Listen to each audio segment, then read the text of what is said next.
வணக்கம் நேயர்களே, welcome back to another episode. இன்றைய நிகழ்ச்சியில் தூய்மையான நட்பு. ஒரு காட்டில் காகம், ஆமை, எலி ஆகியவை நண்பர்களாக வாழ்ந்து வந்தன. ஒரு முறை 3 நண்பர்களும் பேசிக் கொண்டிருக்கும்போது ஒரு மான் தூரத்திலிருந்து வேகமாக ஓடிவந்தது. திடுக்கிட்ட ஆமை அருகில் உள்ள குளத்தில் மூழ்கிவிட்டது. எலி தன் பொந்தில் நுழைந்து கொண்டது. காகமோ யாரேனும் வேடன் வந்துள்ளானா என வானில் வட்டமடித்து பறந்து பார்த்தது. வேடன் வந்ததற்கான அடையாளம் எதுவும் அருகில் இல்லாததால் காகம் எலியையும் ஆமையையும் அழைத்தது. அவை இரண்டும் வெளியே வந்தன. களைத்து போயிருந்த மான் பயத்துடன் குளத்தில் தண்ணீரை குடிக்க நினைத்தது.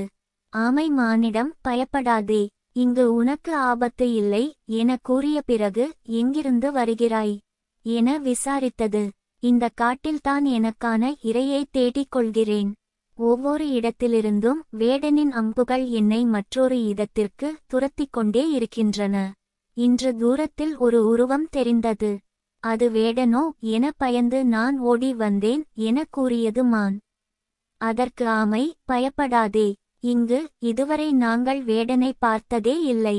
இது இயற்கை வளமும் உனக்கான இரையும் நிறைந்த பகுதி. எனவே எங்களுடனேயே நீ தங்க வேண்டும் என்று ஆசைப்படுகிறோம் என்றது. மானும் அவைகளுடன் தங்க சம்மதித்தது. மூவருடனும் மான் நண்பனாக ஆனது. நால்வரும் ஒன்று கூடி பேச அங்கு கூடாரம் ஒன்று இருந்தது. ஒரு நாள் அந்த கூடாரத்தில் காகம், எலி மற்றும் ஆமை ஒன்றாய் பேசிக் கொண்டிருந்தன. மானை மட்டும் காணவில்லை. சிறிது நேரம் இவை எதிர்பார்த்த பிறகும் வரவில்லை. எனவே மிகவும் தாமதமானதால் மானிற்கு ஏதேனும் ஆபத்து ஏற்பட்டிருக்குமோ என அவை பயந்தன. காகத்திடம் எலியும் ஆமையும் நீ சென்று என்ன நடந்தது என்று பார்த்து வா என கூறின.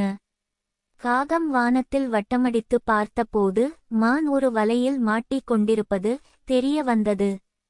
உடனே அதை காகம் மற்ற இருவரிடமும் கூறியது. அவை மிகவும் கவலைப்பட்டன. ஆமையும் காகமும் எலியிடம், இந்த ஆபத்திலிருந்து காப்பாற்ற உன்னால்தான் முடியும். எனவே உன் நண்பனுக்காக உதவி செய் என கூறின. எலி வேகமாக மான் வலையில் மாட்டிக்கொண்டிருந்த இடத்திற்குச் சென்றது. மானிடம், நீ தான் புத்திசாலியாயிற்றே, பிறகு எப்படி இந்த வலையில் வீழ்ந்தாய் எனக் கேட்டது. அதற்கு மான், ஏதோ கவனக்குறைவால் நேர்ந்துவிட்டது என்றது. இரண்டும் பேசிக்கொண்டிருக்கும்போதே ஆமையும் அங்கு வந்தது. இதனை பார்த்த மான், நீ ஏன் இங்கு வந்தாய்? உனக்கு ஆபத்து ஏற்பட வாய்ப்பு உள்ளது. எங்கள் பக்கத்தில் வேடன் வந்துவிட்டால் எலி என் வலையை துண்டித்துவிடும். நான் ஓடிவிடுவேன். எலி தன்னை காப்பாற்றிக் கொள்ள ஏராளமான பொந்துகள் உள்ளன. காகமும் வானில் பறந்துவிடும். ஆனால் உன்னாலோ வேகமாக கூட செல்ல முடியாது. உன்னை பற்றித்தான் எனக்கு பயமாக உள்ளது என்றது. இதை கேட்ட ஆமை, நண்பர்களை பிரிந்து வாழ்கிற வாழ்வு வாழ்வே இல்லை. ஒரு நண்பனை விட்டு மற்றொரு நண்பன் பிரிந்துவிட்டால் உள்ளத்திலிருந்து நிம்மதி பறந்துவிடும். சந்தோஷம் என்பதே இருக்காது என்று கூறி முடிப்பதற்குள் வேடன் வந்துவிட்டான். வேடன் வந்த மறுகணம் வலையை எலி துண்டித்தது. மான் தப்பி ஓடியது. காகம் பறந்துவிட்டது. எலி ஒரு பொந்தில் நுழைந்து விட்டது. ஆமையைத் தவிர வேறொன்றும் அங்கு இல்லை.